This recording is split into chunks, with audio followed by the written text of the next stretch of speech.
오늘의 복음 2019년 3월 31일 일요일입니다. 제1독서는 여호수아기의 말씀 5장 9절 10절에서 12절입니다. 그 무렵 주님께서 여호수아에게 말씀하셨다. 내가 오늘 너희에게서 이집트의 수치를 치어버렸다. 이스라엘 자손들은 길갈에 진을 치고 그달 19날 저녁에 예리코 벌판에서 파스카 축제를 지냈다. 파스카 축제 다음 날 그들은 그 땅의 소출을 먹었다. 바로 그날에 그들은 누룩 없는 빵과 볶음밀을 먹은 것이다. 그들이 그 땅의 소출을 먹은 다음 날 만나가 멎었다. 그리고 더 이상은 이스라엘 자손들에게 만나가 내리지 않았다. 그들은 그 해에 가나안 땅에서 난 것을 먹었다. 주님의 말씀입니다. 오늘의 제2독서는 사도 바오로의 고린토이서 말씀 5장 17절에서 21절입니다. 형제 여러분, 누구든지 그리스도 안에 있으면 그는 새로운 피조물입니다. 옛것은 지나갔습니다. 보십시오. 새 것이 되었습니다. 이 모든 것은 그리스도를 통하여 우리를 당신과 화해하게 하시고 또 우리에게 화해의 직분을 맡기신 하느님께서 옵니다. 곧 하느님께서는 그리스도 안에서 세상을 당신과 화해하게 하시면서 사람들에게 그들의 잘못을 따지지 않으시고 우리에게 화해의 말씀을 맡기셨습니다. 그러므로 우리는 그리스도의 사절입니다. 하느님께서 우리를 통하여 권고하십니다. 우리는 그리스도를 대신하여 여러분에게 빕니다. 하느님과 화해하십시오.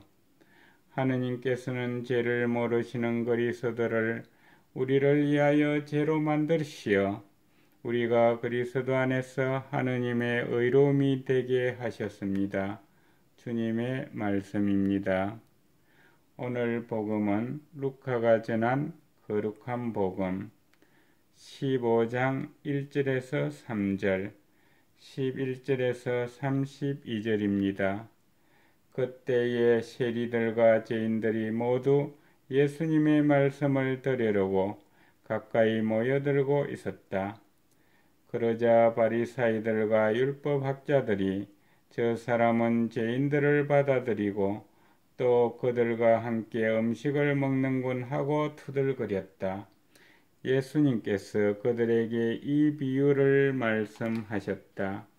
어떤 사람에게 아들이 둘 있었다. 그런데 작은 아들이 아버지, 재산 가운데서 저에게 돌아올 몫을 주십시오 하고 아버지에게 말하였다. 그래서 아버지는 아들들에게 가산을 나누어 주었다. 며칠 뒤에 작은 아들은 자기 것을 모두 챙겨서 먼 고장으로 떠났다.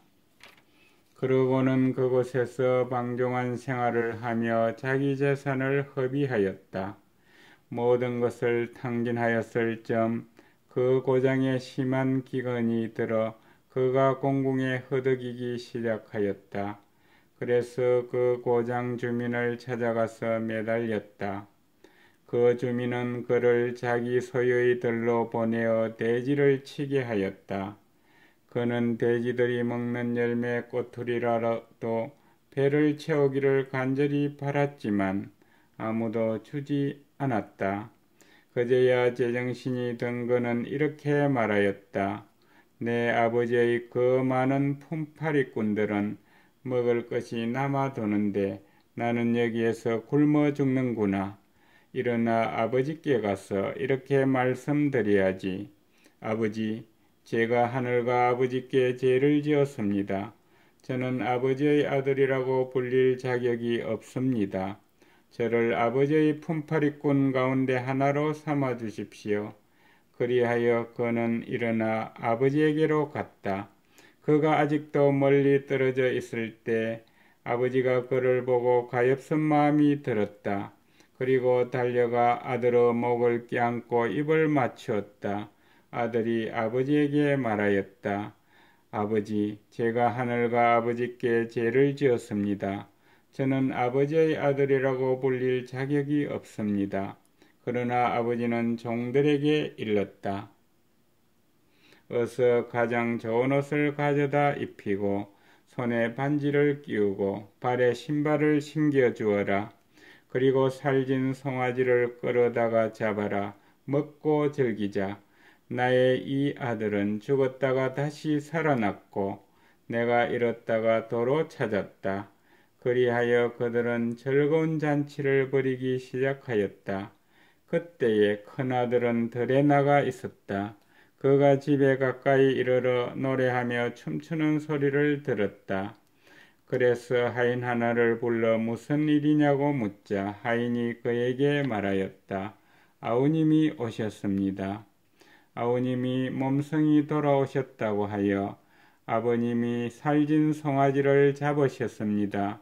큰아들은 화가 나서 들어가려고도 하지 않았다. 그래서 아버지가 나와 그를 타이르자 그가 아버지에게 대답하였다.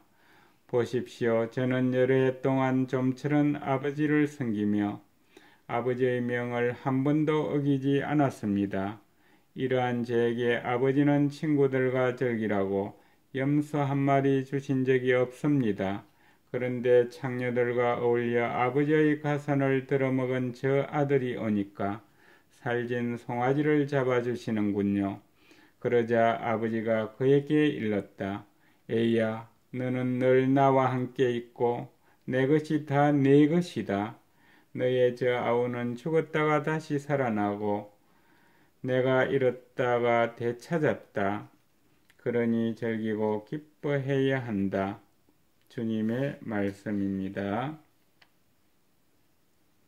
오늘의 묵상은 부산 가톨릭대학교 염철호 요한 신부님께서 해주십니다. 오늘 복음은 세리들과 죄인들이 예수님의 말씀을 들으려고 가까이 모여드는 것을 보고 저 사람은 죄인들을 받아들이고 또 그들과 함께 음식을 먹는군 하고 투덜대던 바리사이들과 율법학자들에게 들려준 비유입니다. 이렇게 보면 비유 속 첫째 아들은 바리사이들과 율법학자들을 상징하고 아버지 가산을 탕진하고 후회하며 돌아오는 둘째 아들은 세리와 죄인들을 상징합니다. 이스라엘 사람들은 세리와 죄인들을 너무나 싫어했습니다. 그들과 함께 밥을 먹거나 이야기를 나누는 것 자체가 죄라고 생각하였습니다. 이런 세리와 죄인들이 예수님께 다가와 그분의 말씀에 귀를 기울이자 예수님께서는 그들을 기꺼이 맞아들이시어 그들과 음식을 드시며 잔치를 벌이십니다. 이런 예수님의 모습을 보며 율법학자들과 바리사이들은 못마땅해 합니다. 비유 속 큰아들의 대사는 그들의 생각을 대변합니다. 저는 여러 해 동안 종처럼 아버지를 섬기며 아버지의 명을 한 번도 어기지 않았습니다. 이러한 저에게 아버지는 친구들과 즐기라고 염소 한 마리 주신 적이 없습니다. 그런데 창녀들과 어울려 아버지의 가산을 들어먹은 저 아들이 오니까 살진 송아지를 잡아주시는군요. 그들을 향하여 예수님께서는 아버지를 대신해서 이렇게 말씀하십니다. 에이야, 너는 늘 나와 함께 있고 내 것이 다 네 것이다. 너의 저 아우는 죽었다가 다시 살아났고 내가 잃었다가 되찾았다. 그러니 즐기고 기뻐해야 한다. 이 말을 듣고 큰아들인 율법학자들과 바리사이들은 어떻게 반응했을까요? 복음서는 큰아들의 반응을 언급하지 않습니다. 이는 일종의 열린 결론입니다. 바로 독자인 우리가 큰아들이라면 과연 어떤 반응을 보였을지 한번 생각해 보라는 일종의 초대입니다. 감사합니다.